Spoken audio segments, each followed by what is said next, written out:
Samantala, nakarecover ng mga baril, bala at radio sets ang mga pulis sa isinagawang clearing operations ngayong araw sa Marawi City. Itinanggi naman ni Lanao del Sur Vice Governor Mamintal Adjong Jr. na may kinalaman sa Marawi crisis sina Senator Bam Aquino at Antonio Trillanes IV. Mula sa Iligan City, ito ang balita ni Weng Fernandez, live. Weng, go ahead.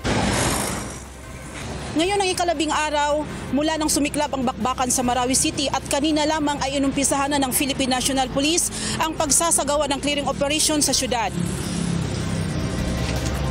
Pwersahang pinasok at hinalughog ng mga pulis ang ilang mga bahay. Sa kanilang pagsisiyasat na recover ng mga otoridad ang mga baril, bala, bulletproof vest at radio sets. Ayon sa pulisya, ang operasyon ay upang masigurong ligtas na ang lugar.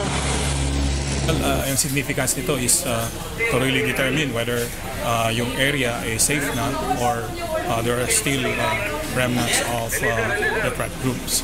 Isa pa dito, clear natin yung area ng firearms, ammunitions, and explosives that could be used in furtherance of these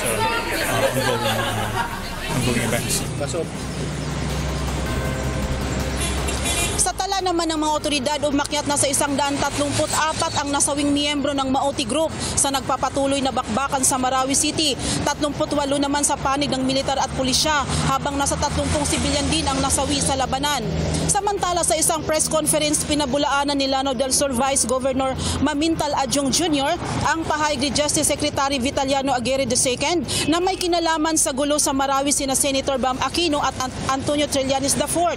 Ayon kay Adjong, nagtungo ng Marawi si Senator Aquino para pangunahan ang Go Negosyo event, habang hindi naman nagtungo ng Marawi si Senator Trillanes. Ayon kay Vice Governor Adjong, tumawag sa kanya si Senator Aguirre at humingi ng paumanhin dahil na misquote lang umano siya ng media. Angela? Maraming salamat sa iyo, Weng Fernandez, live na nagulat mula sa Iligan City.